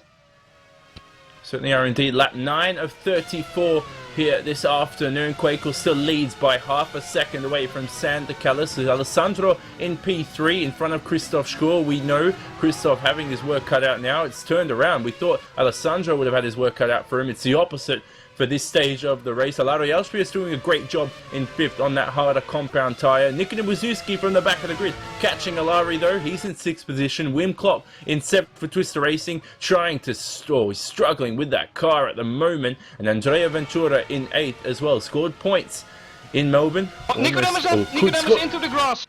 He went straight off into the grass on the same moment, and he spins again. Hit that pit stop button, dude. Hit that pit stop button and go into the pits, because this is not working out anymore. If you are losing time, you should definitely pit instantly. We have the leader of the race into the pit, followed by the 2nd place, and Michele D'Alessandro doesn't decide to pit. So Callas is going back to the medium compound, does leave his pit spot, but Jeroen Quakel, his pit stop is right on the back of the straight. Jeroen will go to medium compounds as well, but this is a pit stop battle. Will Sander Callas do it? He will not. No. Getting hyped there for nothing. But yeah, nevertheless, really, really nice fight, even in the pit stops. So Wim Klopp decided to follow them. Same for Valeriano. And Wisniewski didn't stop. So really, he has to if he wants to win this race, he has to stop right now. Even though he's on the medium or on the hard compound, he has to stop and cover the leaders. Certainly does indeed. Maybe switch on to those medium competitors. Wim Klopp is struggling for the moment out of the pits. Very, very slow. He slowed down now at the exit and he stops the car. So problems for Wim Klopp at the moment. I'm not sure what's going on there. He is into the pits. I think, interestingly enough, Wim Klopp is out of the race. Unfortunate for Wim Klopp. 2 races in a row. He is out. That's quite heartbreaking for him. He had such a promising race in the top 10. He was struggling for grip. But now I don't know why he retires though. Maybe dinner is ready. I don't know. Engine maybe. I don't know. Maybe the engine from because in that first lap we know he was smoking for almost the whole while waiting for the lights to go out on the grid, as well as most of the first lap. Could that have impeded Wim Klopp? We don't know. At the moment, it's only showing him as a just went off the DNF. throttle. He only went off the throttle. He deliberately pressed escape. There was no engine problem, it seems. Yeah, Christoph Schor into the pits at the moment from P2. Alessandro still leads, so Christoph Schor will watch this for the moment as he heads towards his box. He'll try and undercut Michel in first position. We'll see if this works out for him. Christoph switches to the hard compound rubber. Quick pit stop from the Go Speed Racing team. Christoph out of the pits for the moment, and he's just behind. That is David Cook, so he's got traffic for him for the moment. Christian Buffon also in the pits. Yeah, I'm really curious what's going to happen. Well, I can basically think about what's going to happen for Jeroen Kweekel and Sander Callas if the guys in front of them aren't pitting. I mean, the gap now between the lead of this race and Jeroen Kweekel is 13.3 seconds, where Sander has 14.3 seconds, so only a second separating them. That gap is going down 1 or 2 seconds a lap now because they just made a pit stop. The only thing Michele De Alessandro could do to cover is stay out double as long on the medium compound, which is next to impossible. And try to jump that pit stop, but at this rate, he's not gonna contest for the podium. So let's see what Wisniewski does this time around, and Altspus and De Alessandro. Will they go to the pit? Wisniewski through 12, 13 and 14. Oh, Altspus is off the track! So Altspius and Wisniewski almost loses it as well. Incredible stuff for the moment. Altspius coming back onto the circuit, and Jaya Ventura is trying to take that position away. I think Altspius might be going straight to the pits for the moment. So we have Alessandro into the pits as well. We'll see where Wisniewski goes. Kweekel are breaking them. Slots in between. And I hear another crash. Oh shit. Altspius continues after that. So Altspius off the track continues. Kweekel has DRS. Wisniewski in the pits for the moment. So I think that is Kweekel. This is for the lead now. So Kweekel back into the lead. Altspius not giving up for that. There's guys in the pits. We'll see where Alessandro feeds out. He has very damage. Long pit stop. Alessandro has damage. Alessandro has big damage, and there's a very long pit stop because Wisniewski has already come out in front of him. So bad luck for Michele Alessandro, who finally fixes that damage, and he's coming out of the pit. So a very long pit stop by the BBR Life for Racing Pro team, as now Jeroen Kweekel does indeed take the lead from Sander Callas, from Alauri Altspius. And I think that's Andrea Ventura in third. Sander Callas trying to make his way through the field as well. Incredible stuff. This is really unfortunate for Sander that Jeroen has already passed those two guys who are on old rubber. And really old rubber, by the way, and he's losing a tremendous amount of time right now. The Alessandro, though, he lost quite a lot of time by not telling his pit stop crew to not repair the damage. That's 10 seconds right there by pressing a button, so his fault this time around. Yeah, Kweekel just enjoys this, loves this. Already 3 seconds clear of Callas, who will not be able to get through this corner right here. It does seem that Ventura lost the car a little bit. Sander now on towards the inside, does leave space on the outside. Good boy, Callas here. And teammate of Alauri Altspus. I mean, he's going to the pits. Altspus is going to the pits right now. Yeah, brakes very late. That's what we talked about. The uncanny pit lane entry, and Alauri Altspius trying to. He does. Oh, very slow though. He's already set his limiter quite early, and now he realizes that. Goes towards the end of the pit lane. Very, very terrible pit lane entry for Alauri Altspius, who finished 4th last time out in Australia. Yeah, Sander Callas now 3.5 seconds behind of Kweekel. Remember, they are both on the same compound right now. It's a little bit of Callas, not being held up, but just getting caught up in the mix basically. As Lionel Cluey pits, okay, not really relevant. Sander Callas. Yeah, well, sorry, but it's true. He's back in the field, yeah. Yeah, but seeing the battle that we were treated on like 5-6 laps ago, really Sander has some catching up to do, and Kweekel just driving with his head and probably most likely also with his heart, and making the right move at the right time.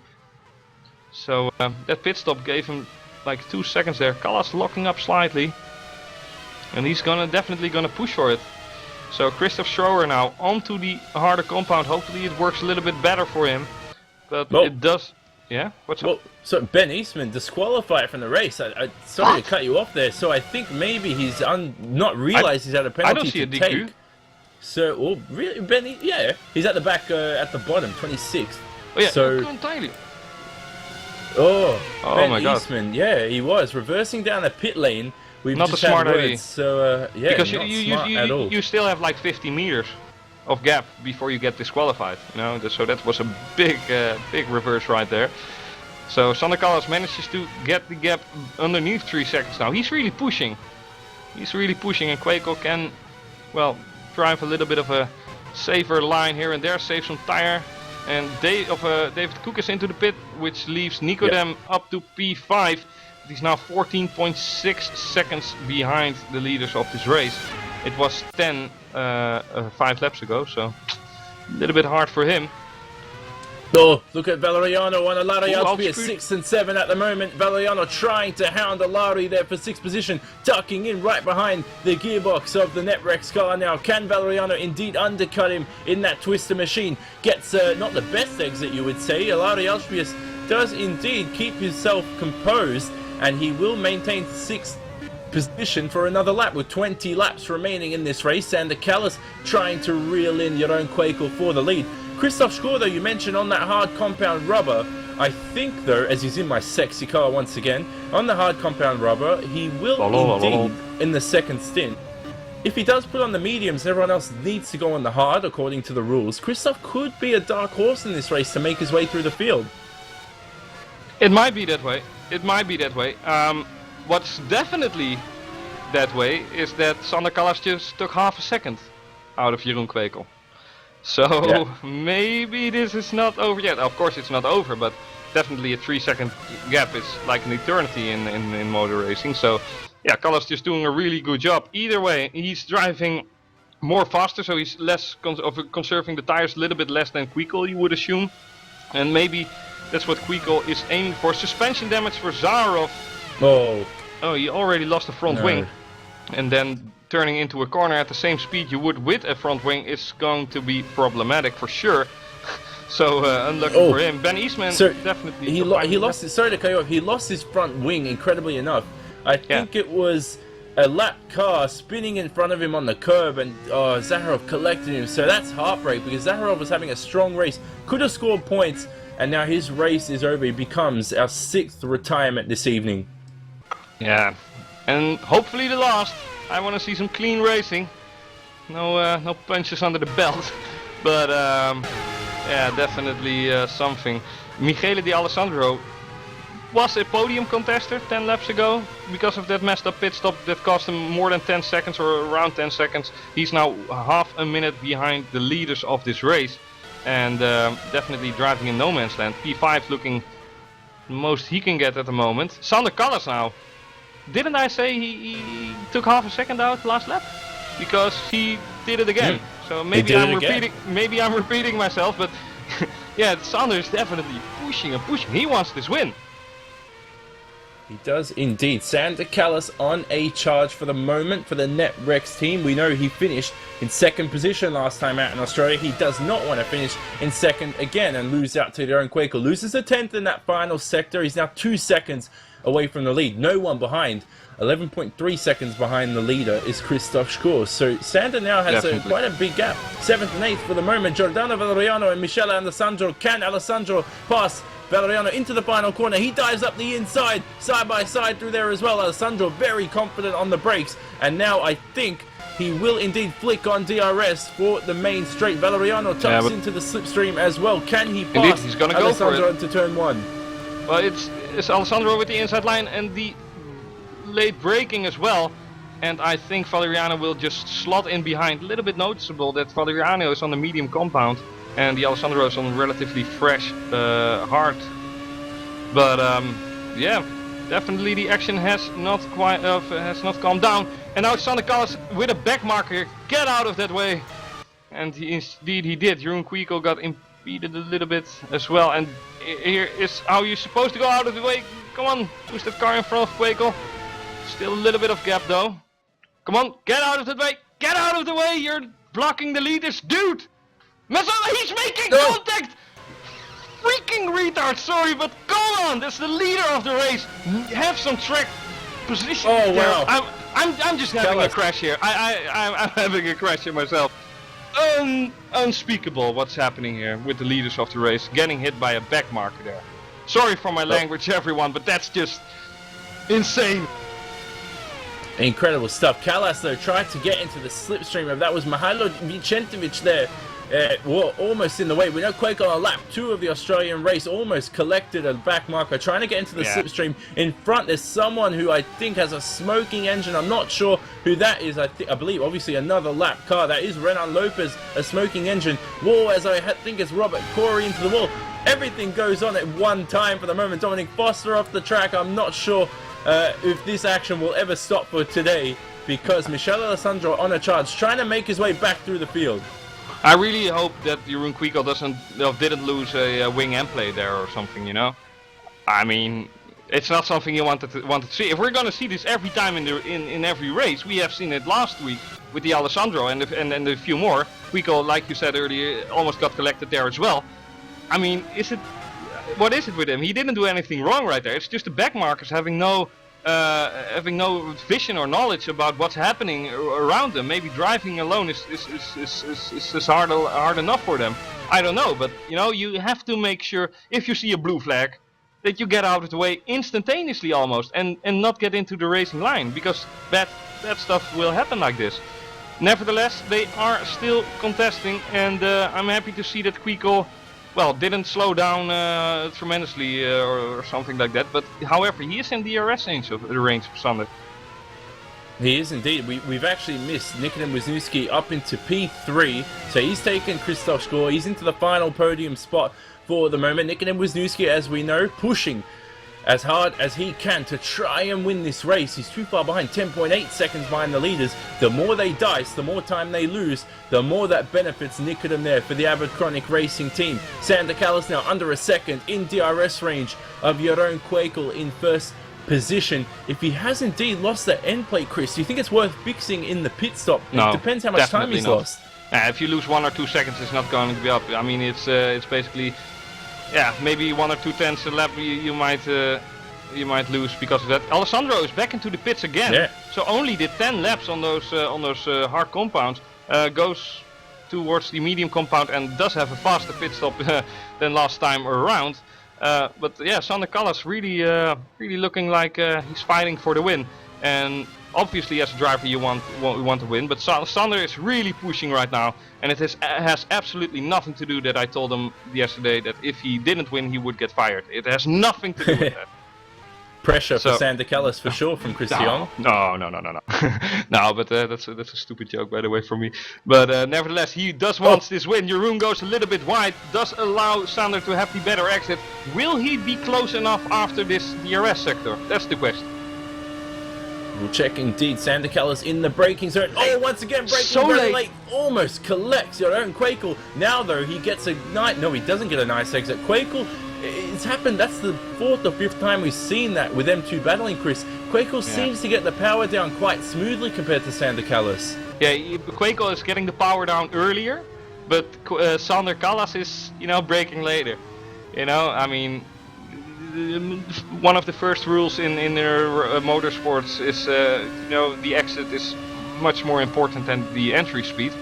But yeah, these drivers are having different racing styles than each other, but nevertheless they're as quick as each other, so there's definitely not one way to Rome, so to speak. Valeriano in the pits again. So Valeriano into the pits, lap car out of the way for the leaders. Valeriano for Twister Racing will get out of his box, so a quick pit stop for him for the moment. We'll see if these lap cars will focus on the lead, because there are a couple of lap cars ahead. That's Renan Lopez still there. He's not doing such a bad job in pace, because we thought he would have been caught by now.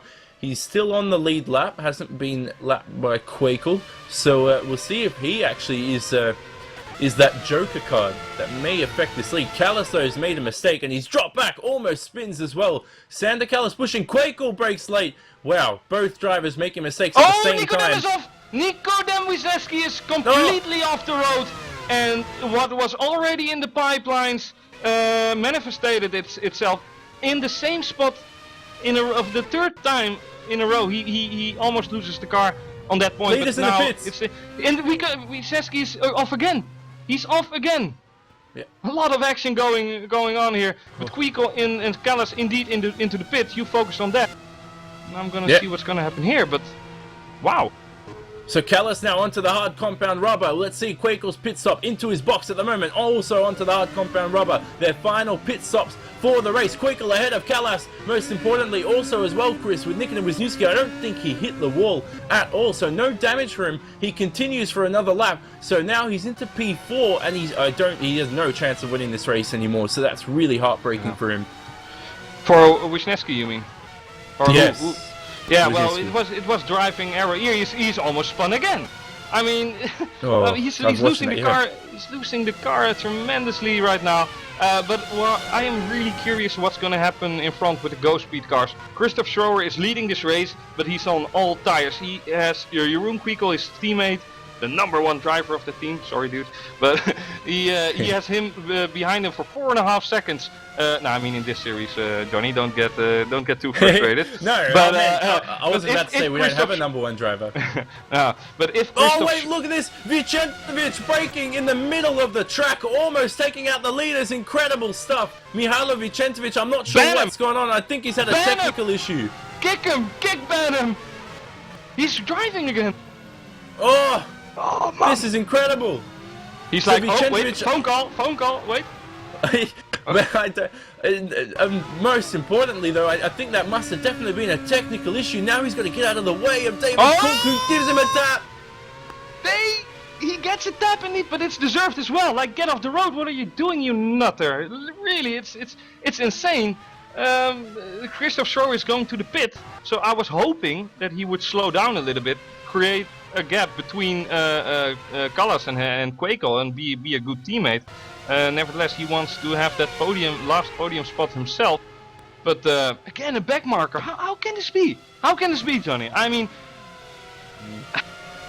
it's the Pro Series. So Christoph Schroer onto the medium tires, and he ran the hard tire in that second stint. Gets out in front of Andrea Ventura. Most importantly, I think Christoph Schroer definitely be into the third and final podium spot without any mistakes.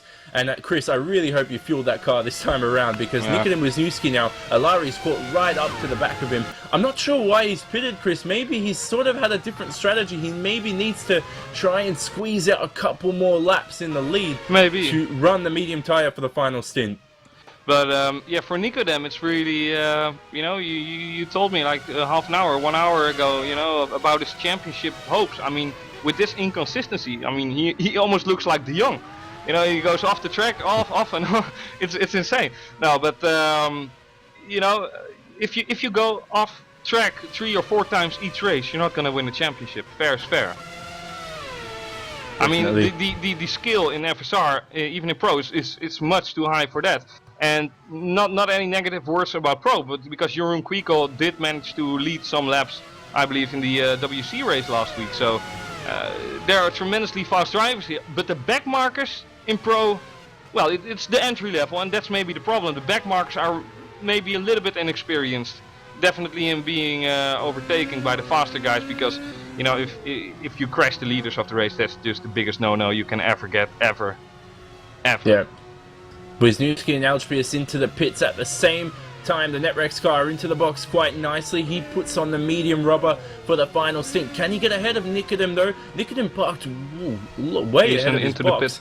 Yeah. So gets out in front of Alari, most importantly, so identical pit stops. And Alari Algepius now ahead also of Michele Alessandro. Valeriano on the back of Michele Alessandro. Oh, very late! Almost making contact between them both now. This is just the two Italians at the moment, quite feisty between them.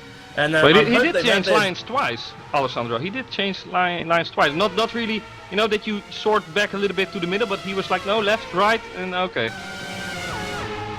Almost another collision there. They live for another day, as I love to say, each and every round, because so many people have so many lives in this series. It's incredible to watch. The lead for the moment, 6/10 the gap. This race is not over with 12 laps remaining. Quakel and Callas, they just do not want to give us a break here in the commentary booth, Chris. This is incredible battling. Good. Yeah, it's good. It's what we want to see in FSR, and it's what you at home want to see, obviously.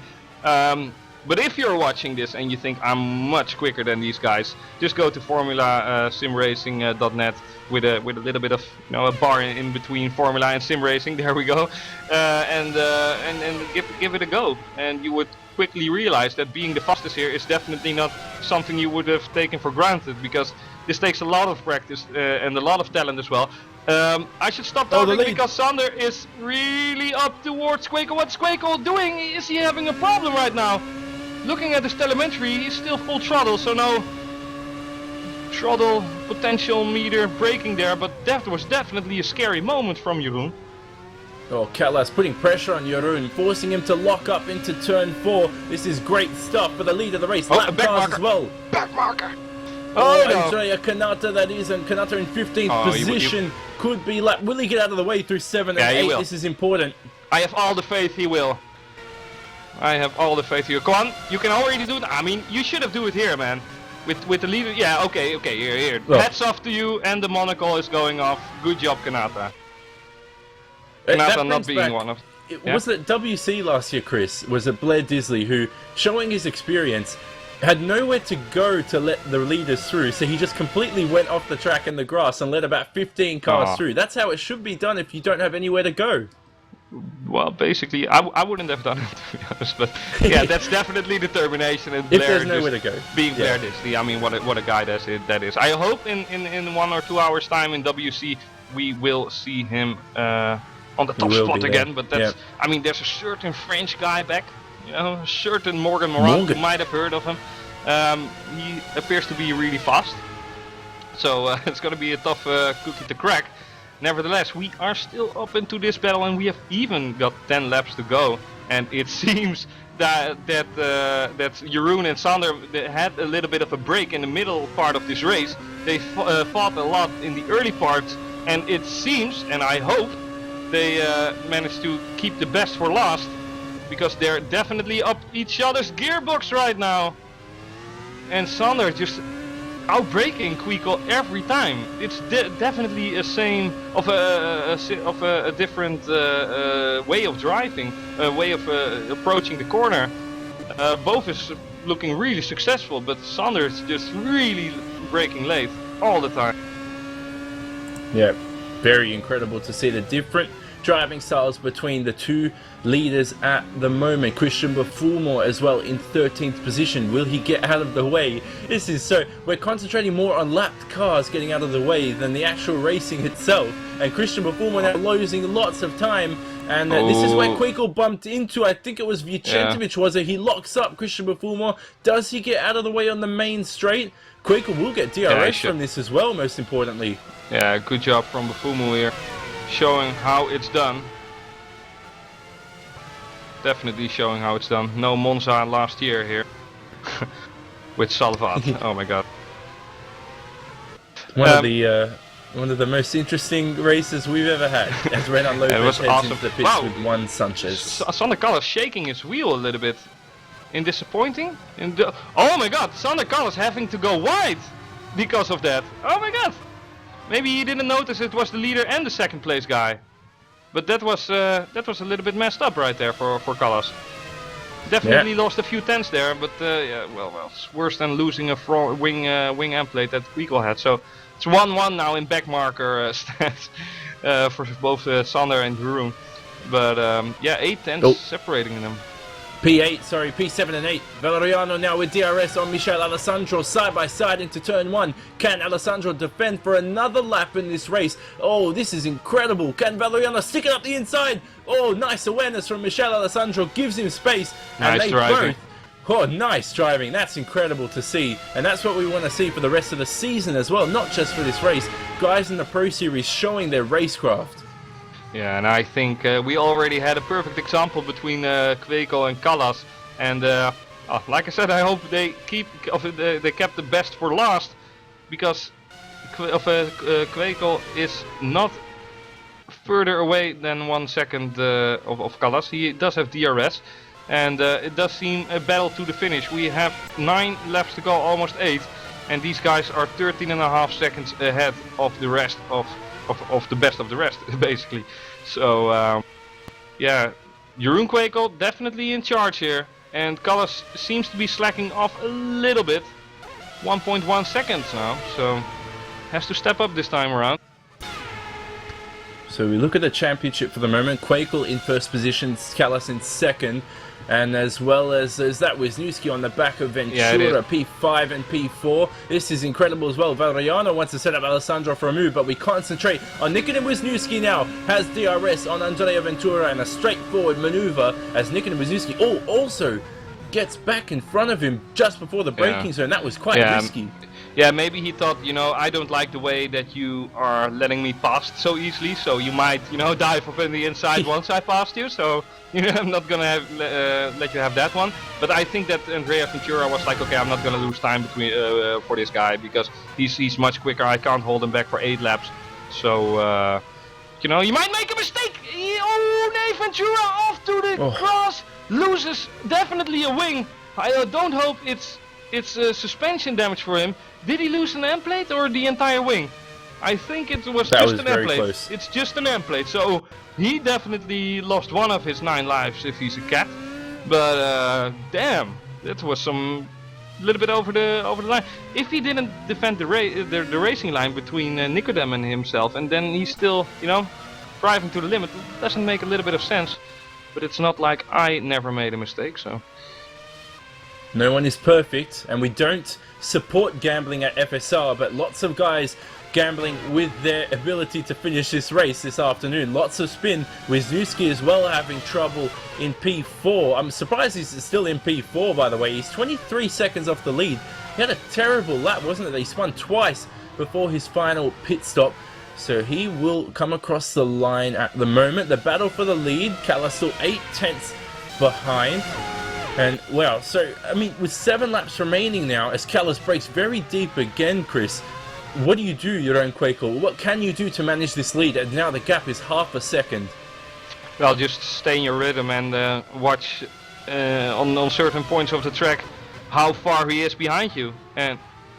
But at the moment it's Alessandro taking 7th spot away from Giordano Valeriano. And good job from him as well. Obviously he had a long pit stop. It would have saved him 10 seconds, so he might have been P4 right now. But might have been, you know, it's always never. So yeah, he just has to fight himself back. He might be able to take Ventura, who definitely has some damage after that last shunt to the barriers. Michele de Alessandro doesn't have damage because his pit crew, you know, fixed it. But yeah, let's take an eye on that. But at the moment it's still Callas 6 tenths behind Quakel. Few laps to go. Well, 6 to be exact. So I am really curious which of these guys is going to crack first, and maybe none of them cracks, and we just finish this way. It would be something. But definitely both guys are giving it everything they've got to reach eternal glory. At the moment though, Callas, he's braking so late into corners. Do you think that might be hampering him? Because he could try something new to catch Quakel and pass him, because it's a network secret. It's a network secret. Oh, so, no, joking. I have no idea. I have no idea. But it's definitely stunning that he's braking so late. Bram hack? What? Oh no, I'm just coming up with cheats that Netrex use or whatever they're called. Yeah. Oh, no. Look at this! Sorry, lap car James Early. Can he get out of the way? This is so important. This could play a part for the lead. No, he gets out of the way. That's what we want to see. Good job indeed. Definitely. So the lead is. Oh, look at the battle though. Callas trying to stick it up. Cheeky, very cheeky pass there up the inside. He couldn't make it sick. Too far behind. Quakel though. Well, now he's aware. Callas has made himself aware. Quakel, he has to be aware that the dive bomb could come, because we know how deep Callas can break, and this is going to put so much pressure on your own Quakel to maintain this lead, as he will cross the line this time around, and that will be 5 laps remaining in this race. Yeah, since Quakel also is commentating on some races, I definitely want to interview him after the race. Hopefully we can. But at the moment he is still racing quite intensively. I mean, didn't get the best of exits that last corner, and well, he does still have the gap for some. It's not impossible to dive there. Your name is Sergio Perez or Pastor Maldonado. He just takes a look, and it keeps with, it stays with having a look. But Quaco here going wide again, early on the throttle there. There's a car into the grid, that's no problem. Back marker showing how it's done once more. Good job from you with your blue car and all. And well, he's going rather aggressive. This is the battle. Last 5 laps and he almost loses momentum. He almost loses the car on the exit of the turn. Xander Callas. Oh, sorry, look at this. Sorry, the battle for 6th, 7th, and 8th. 3 cars dicing. Valeriano and Alessandro make contact 3 wide into the first corner, braking late. Who will come out on top of this battle? It's too close for the moment. Ventura's dropped 2 positions. Ooh. Contact between Valeriano and Alessandro. Oh, and will they make any more contact? No, they don't. Side by side once again towards turn 3 and turn 4. And now who will, this is going to be the big question right now. Can Alessandro still maintain that position from Valeriano? He does indeed. Valeriano doesn't get the undercut, and Ventura dropping 2 positions. We know because of that damage, Chris. That was incredible. Almost 3 wide into turn 1. I do think that the contact between Alessandro and Valeriano was a bit mutual. You know, they both did, you know, the same. So a little bit of racing contact there. That's allowed in online racing still. Used to be a drama in the R Factor 1, but yeah, here it's still permitted. But fortunately, they managed to keep it all going and keep it onto the track. But Callas and Quaco definitely not done here. It's one mistake from either one of them that decides this battle, and definitely the lines of Quaco are so different than Sander. His lines. But Sander cannot get away past. You know, you can catch a driver because you're that much faster, but if you can't get past, you know, it's... yeah. David Coulthard and, was it Enrique Benaldi at Monaco 2001. It could be the same thing, but Quaco's not that slow. Oh, I mean, I'm not by the way, that. So, yeah. Jos Verstappen, Malaysia 2001 with Hakkinen driving on P2. Oh, yeah. Jos Verstappen. I mean, that was flying. Even Schumacher said Verstappen did such a great job. Okay, enough with the Verstappen hype, I guess. Quaco is now really looking into his back mirrors because there's a Networks car behind him, and it's Sander Callas who already got P2 last time around in Australia. He definitely looks for an improvement. Otherwise he's fired, like I said, so no. But he got 4 laps to do the trick, but he has to have a little bit of luck. He has to remain confident that he will get his shot. But yeah, like I said earlier, it's not the softest cookie to crack, this Ghost Speed car in front of him. By the way, you always question me about my pace. What's Morgan's pace? Tell me, I'm racing in an hour. I want to know. I thought it was 30.9 in Q1. I don't know. 30.9. So I'm doing 31.4s and I'm lying, and you're saying Morgan's doing 30.9s. Yeah, well, I'm just making this up out of thin air as well. So I don't know, but oh, Callas going almost wide. Loses it. Incredible again. Callas now has lost about half a second on that exit. Terrible as they cross the... yeah, he has indeed 4 tenths. Yes, it is indeed across the first sector line. As Christoph Schor still alone in P3. Nikitin Wisniewski in 4th. The battle between D'Alessandro and Valeriano, there's still there's a back marker. That's Sergio Rodriguez getting out of the way. Valeriano now, can he make a pass? No, he can't. I think the top 10's pretty much all settled except for that 7th and 8th position. But for the moment though, Quaco as well actually for the lead. That's not settled as well. He still has his work cut out for him, as I've said about 50 million times this race. Yeah, and like we said last week, it's not over till the fat lady sings, and nobody's singing at the moment. Sander is still fighting so much, and I'm sure he's burning the tires, but you know, he has Schroer behind him for 11 seconds in 3 laps. That's you know, an unclosable gap. So yeah, he's still fighting for every inch of the road, but it seems for the moment that Quaco has everything under control. He does have DRS though. It's 9 tenths crossing start-finish line. Yep.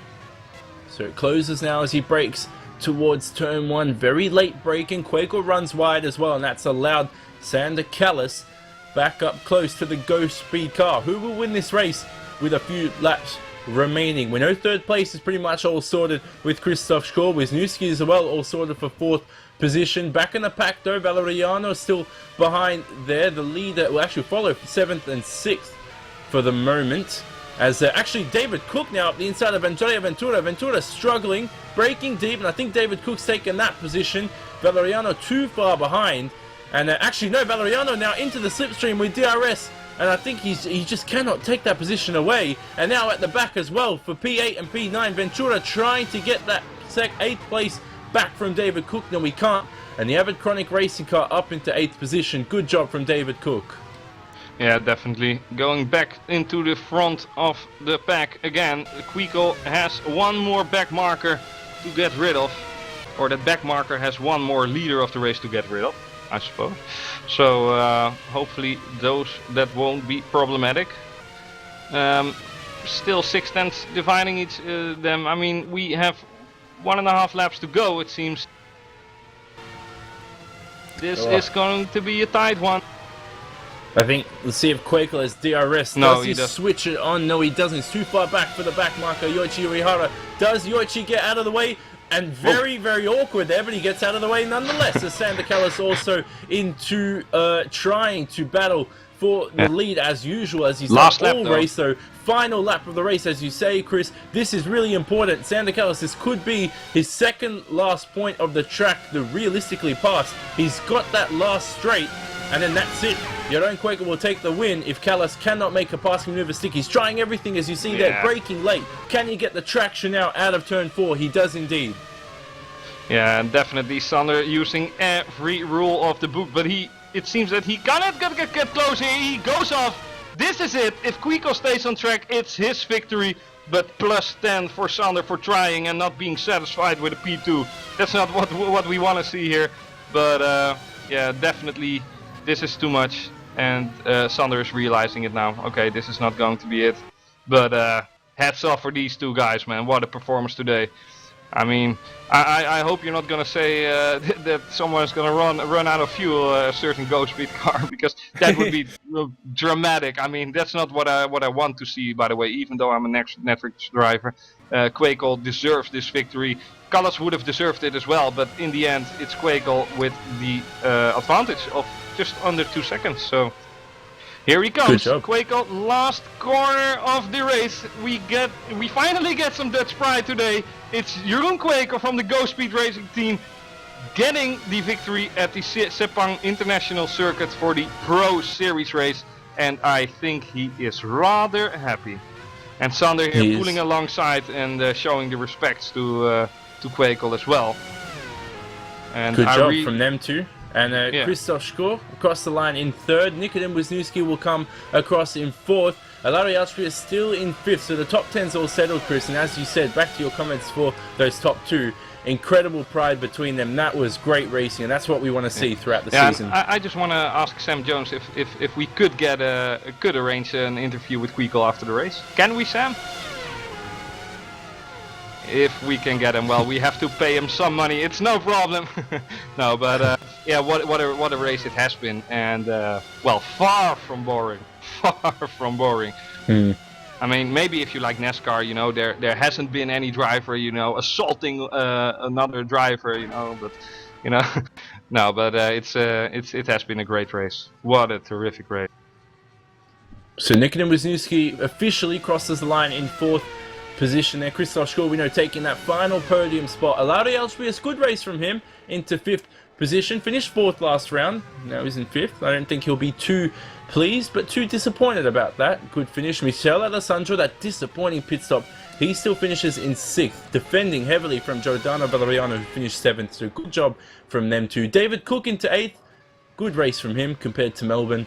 And Andrea Ventura 9th. Lionel Clue, the last man on the lead lap, in 10th. The rest of the finishers, Juan Sanchez in 11th. Andrea Canata in 12th. Renan Lopez 13th. Christian Bafumo there, and Sergio Rodriguez in 14th and 15th. And then 2 laps behind, Yoichi Urihara, Robert Corey, Mihailo Vicentovic.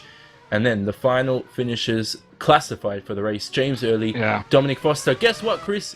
You said after Zakharov retired, you didn't want any more retirements, and we only had 6 for the race. Well, there you go. That's not a that's a positive commentator curse there. That's not really a curse. It's a blessing. Jeroen Kwekel said he will join us onto the Mumble, TeamSpeak, Skype, whatever server in about a minute's time. So we're gonna have a small talk with our Grand Prix winner today. So that's really really nice, and well, he deserved it nevertheless. Not taking credit away from the other drivers, I still think Nikodem Wisniewski did a good job seeing the circumstances, since he had some trouble in the race, most likely with his own car, going off. Nevertheless, a fourth spot is a nice point scoring position, and Schroer obviously completes the podium. So definitely a nice day for Ghost Speed today, wouldn't you say? And what are you gonna? It is very nice. What are you gonna do about it in an hour's time? What? I Well? don't think you'll be. I'll be honest. I don't think you'll be. You'll be pretty disappointed with me. Okay, Jonny is gonna win the race, ladies and gentlemen. Jonny is gonna win the race. Compared to Melbourne, I had really good pace. It has to be said, not for the win, but but I had you good got pace. crashed, But by the here way. I don't. You got collected by Kwekel. By the way, you got collected by Kwekel. Oh, didn't you? Yeah. But then, what's your question to me? What did you do wrong? It's no, but Nothing. that was really unfortunate. But I really hope you do a terrific job. Thank you. We already had such a warm up this race going around, and it's now the wait for Jeroen Kwekel, like you English people like to call him Kwekel. But I'm really curious what he has to say, and I definitely wanna ask him about the back markers. I believe he's here. Are you here, race winner Jeroen? Yeah, I am. You are. What a fantastic race! I want to congratulate you with that. How are you feeling at this moment? Happy? Yeah, happy, but at the same time realistic. I mean, there are still a lot of races ahead. There's still a lot of races coming up, and I need to be strong for that one as well, because my goal is much more than this. Yeah, well, typical racing driver answer there. Were you scared with lapping back markers? Yes. Yeah, you already had that moment last week. Yeah. This week again. What about next week? Maybe next week I will find Pastor Maldonado on the track. No, but it's really appalling, isn't it? But it's something you cannot take in effect. You just basically have to trust the other driver to get out of the way. But your heart rate at that moment, 120, 150? Was it in turn 14 you're talking about? I believe so. Yeah. Yeah. You can honestly see it coming, so you prepare yourself a little bit for it. I mean, you see the car ahead of you wiggling quite a bit and being quite slow, so yeah, you try to predict the lines he's going to take as best as you can, but yeah, I did not expect him to go completely to the inside while I was there, so yeah, it was quite scary, but nothing too serious really. Well, I found the battle with Callis more interesting. Let me put it like that. Yeah. You had the most interesting battle of the season so far for the fight of lead, and it was basically during the entire race. And us, I mean, we've spectated Sander a lot. He was really, really trying, but you closed the door when you needed to. You did an absolute job. Good job on taking the win, and well, it's your second win of the season, so that's thumbs up for you. Maximum amount of points after 2 races. So your hopes for the next race? Will be China, which will be tough, but I didn't expect to perform this well on this track, so well, maybe I can surprise myself at China as well. I'll definitely go for a podium, and I mean, you have a lead right now, and you need to pick up as many points as possible for the rest of the season. Yeah. Well, we certainly want to wish you all the best of luck, and really thank you for joining the commentator box for a short interview. And we see you in China most likely. So good luck, Jeroen, and congratulations. Thank you Well so done. much. Good job. Thank you so much. Yeah. Thank you. Yeah. Well- So Jeroen definitely talking like a racing driver there, not like a commentator. It's really nice to see. Of course, the tension is high, definitely after the race, but he should be really happy, and I'm sure he is. Next race, however, is going to be in 2 weeks' time, because next week is the official, Formula One Grand Prix of Bahrain. So we have a break of 2 weeks, and then we're off on again. But in 1 hour time, it's the WC circuits that is opening its doors for you once more, and we will have Morgan Morant back. We will have Carlos Martin back from a broken arm, and well, a terrific lineup to look out upon. Definitely will. For the moment, WC will start in 40 minutes. Jeroen Kwekel extends his championship lead from Sander Callis there by another 20 points. So 20-point difference between them. That's going to make things very interesting heading into round 3 at China. Chris, final thoughts. We'll vote for driver of the day once again, which we haven't done. I mean, certainly have to give it to my teammate here, Jeroen. Incredible drive. The amount of pressure in the lead and the amount of back markers you have to avoid and maneuver around. It's just an incredible job. Well, you go for your teammate. I'll go for my teammate Sander Callis now. So then, but no, it has been a fight between 2 upcoming giants, and yeah, I think both deserve a lot of credit, and of course Jeroen takes the flag back home and the 25 points as well. And well, maybe next time around it will be different, unless the fighting. I mean, that can stay the same the entire season for my part of the race. But for now, indeed, we are thanking you all for watching, and we would like to see you in 40 minutes time in WC. So thanks for watching for now, and see you in a bit. Goodbye.